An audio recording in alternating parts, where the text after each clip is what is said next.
Em 2015, foi sancionada pela Presidência da República a lei que criou a reforma eleitoral. Ela é considerada por muitos juristas a maior mudança já feita na área. Para falar sobre este assunto, o programa Saiba Mais de hoje recebe o Dr. Rodrigo Pedreira, ele que é advogado especialista em direito eleitoral. Doutor, muito obrigado pela presença, pela participação aqui no Saiba Mais. Eu que agradeço. Vamos começar então nossa conversa com relação aos prazos. As principais mudanças foram nos prazos? Quais são essas alterações? Exato.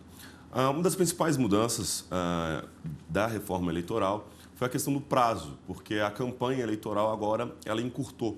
Então, por exemplo, o prazo para convenções é aquele momento em que o candidato é escolhido pelo partido para disputar as eleições. Antes ele era em junho, agora ele é do período de 15 de julho a 5 de agosto. Então, já mais próximo à eleição. O período para apresentar o registro de candidatura, que é aquele momento em que o candidato e o partido, na verdade, apresenta à Justiça Eleitoral o candidato para verificar se ele preenche todas as condições de elegibilidade ou se ele está inelegível, agora é 15 de agosto, né? Antes era 5 de julho. Outro prazo muito importante também alterado é a questão da filiação partidária. Antes, o candidato ele deveria estar filiado a 1 ano da eleição. Agora são 6 meses. No entanto, o partido político tem que constar do estatuto dele essa alteração de período de filiação para que o candidato, então, possa concorrer. Se existir no estatuto partidário que o prazo de filiação são de 6 meses, então essa condição está plenamente satisfeita pelo candidato. Certo. É uma alteração que causou insatisfação em partidos políticos e algumas pessoas satisfação é a questão da propaganda eleitoral. Houve uma diminuição? Qual a principal mudança nessa área? Bom, antes era permitido, então, faixas, placas, enfim, muita propaganda de rua. Então, tudo isso está proibido.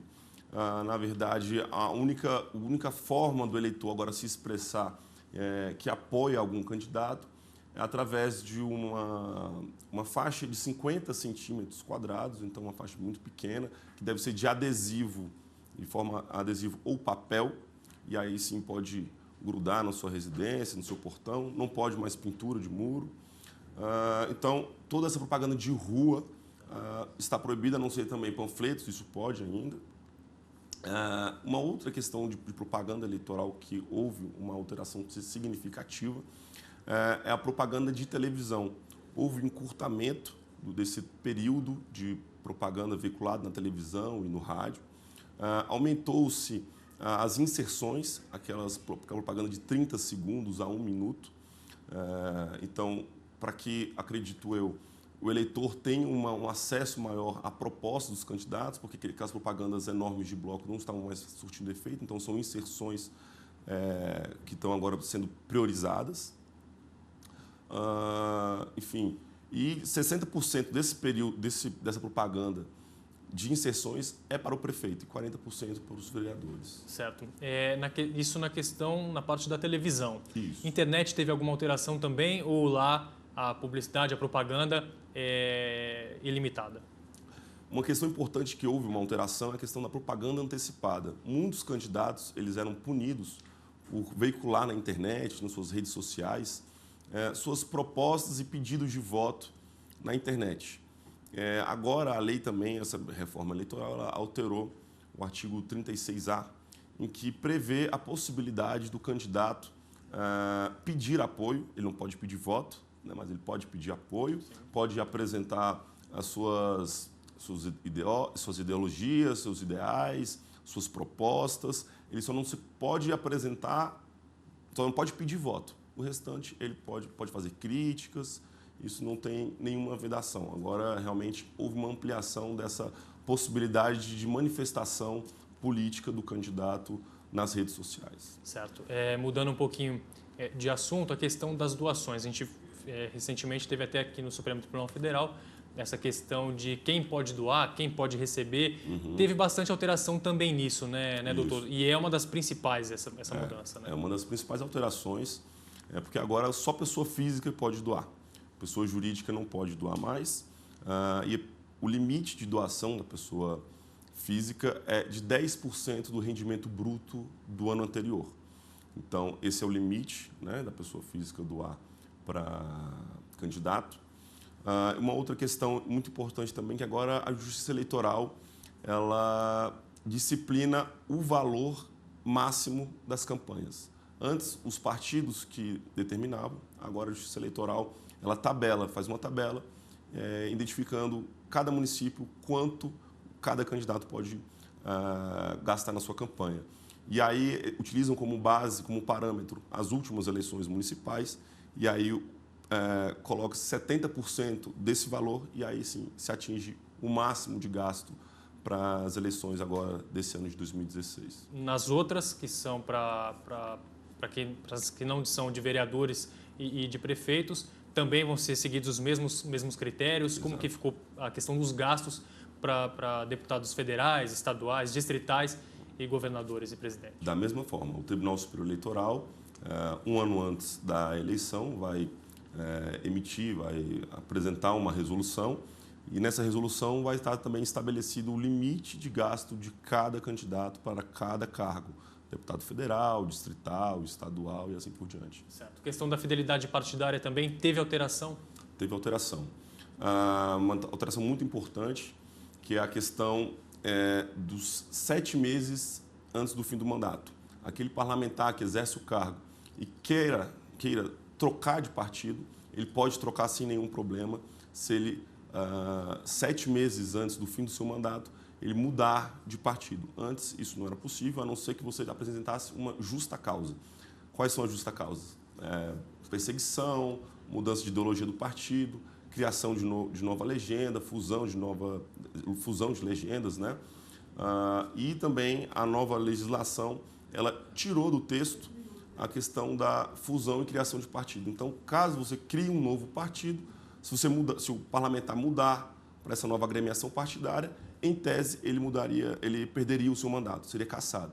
No entanto, uma liminar do ministro Luiz Barroso foi deferida essa liminar no sentido de que os novos partidos, foram criados 3 partidos no meio do ano passado, em que, então, caso o parlamentar mude para esses 3 partidos, ele tem o seu mandato assegurado, certo, com base no princípio da segurança jurídica, né? Para que não tenha nenhuma mudança abrupta ali perto das eleições, né? Certo. Um tema que vem dividindo bastante opinião nos últimos tempos é a questão da eleição por proporcionalidade, a questão das legendas. Isso foi mantido também? Vai seguir o mesmo padrão que já era das eleições anteriores?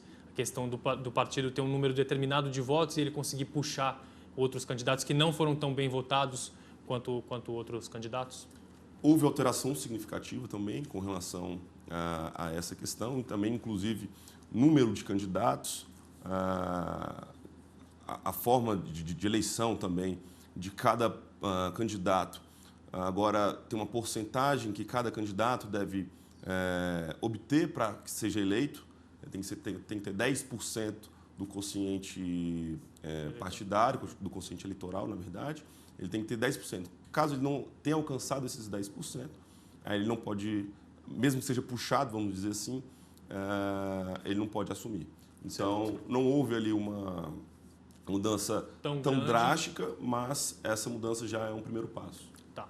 Isso que a gente debateu até agora, a questão das eleições comuns a cada 4 anos. Isso. Nas extemporâneas são aquelas fora do prazo, quando acontece alguma situação. Teve mudança considerável também? Houve uma mudança muito importante, porque de tempos em tempos a Justiça Eleitoral é chamada a atuar principalmente em municípios, quando o prefeito é cassado, né, junto com o seu vice, e aí então são realizadas novas eleições. Agora, a nova legislação, ela prevê que sempre serão realizadas novas eleições, e eleições diretas, porque em alguns municípios a legislação municipal ela previa que a partir do 3º ano as eleições seriam indiretas. Agora não, sempre direta, a não ser nos 6 meses anteriores à eleição. Aí a eleição será da forma indireta. Então, o legislador, ele, então, quis prevalecer, quis prestigiar a participação popular, né? Quis, então, que o eleitor vá à urna e realmente escolha o seu candidato. Não fique na mão da Justiça Eleitoral a escolha de quem irá governar o seu município, porque antes o segundo colocado ele tinha um papel fundamental, porque se o primeiro colocado não tivesse alcançado 50% dos votos, o segundo colocado assumiria. Agora não existe mais isso. Sempre novas eleições. Tá certo. A questão da prestação de contas também é um tema muito importante, feita sempre antes da campanha. Como que fica essa situação no caso de rejeição das contas do candidato? Tá. Ele pode ser punido de alguma forma? A legislação também, a reforma eleitoral, ela trouxe um dispositivo específico sobre isso. A rejeição de contas não acarretará nenhuma consequência em relação à elegibilidade. Existe uma representação baseada no artigo 30A da Lei das Eleições, que prevê a cassação no caso de arrecadação ou gastos ilícitos de campanha. No entanto, a rejeição de contas não traz nenhuma irregularidade, nenhuma ilicitude para o futuro do candidato.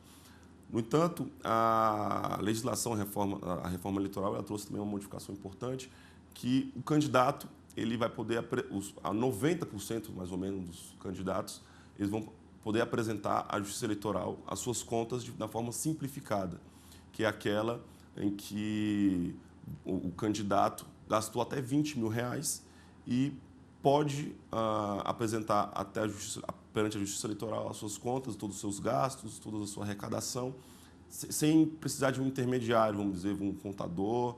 Então, de uma forma simplificada, o próprio candidato apresenta ali o que ele gerenciou durante a sua campanha eleitoral. Certo. Acho que o ponto, se não o mais importante, um dos mais importantes, que é uma novidade, é a questão do voto impresso. Como que ficou essa situação?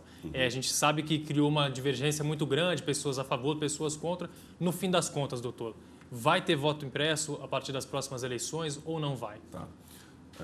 No primeiro momento, houve o veto, né, da presidente da República sobre o argumento de que haveria um gasto exagerado com relação ao voto impresso, porque, enfim, tem que trocar todas as urnas, que um gerenciamento muito complicado, complexo, para você armazenar as novas urnas, enfim, existem diversos gastos, né, que seriam realizados caso o voto impresso fosse implementado. Então, houve inicialmente o veto. Em seguida, a Câmara derrubou o veto. Então, em tese, o dispositivo existe, né, fica mantido. No entanto, a Justiça Eleitoral já se prontificou, já informou os eleitores, enfim, a comunidade de uma forma geral, da impossibilidade técnica de implementar para as eleições deste ano o voto impresso. Pode ser que haja alguma modificação até lá, mas acredito que não. Infelizmente, nesse ano de 2016, nós não podemos contar com o voto impresso. Só para a gente fechar, nós falamos de prestação de contas, de voto, enfim, de todo esse universo da questão eleitoral. Não tem como a gente falar dessa parte eleitoral, eleições, sem falar do povo. Vale a gente frisar que todas as informações, tudo é sempre divulgado e o público tem acesso a todos esses dados, né, doutor? É verdade. A Justiça Eleitoral tem um site muito bom, o site do TSE, www.tse.jus.br. Ali todas as informações pode ter acesso de forma gratuita, não tem nenhum problema, é muito fácil de acessar, e ali tem quantidade de votos do seu candidato, todo o histórico do seu candidato, quanto que ele gastou nas últimas eleições, tudo que ele tem, ali tem a prestação de contas da vida pessoal, vamos dizer assim, como se fosse um imposto de renda do próprio candidato que ele declara à Justiça Eleitoral. Enfim, o site é excelente e fica a dica para todos os eleitores a acessarem o site do TSE. Tá certo. Doutor Rodrigo Pedreira participando aqui do Saiba Mais. Obrigado pela participação, doutor. Eu que agradeço mais uma vez. O Saiba Mais de hoje fica por aqui. Até a próxima.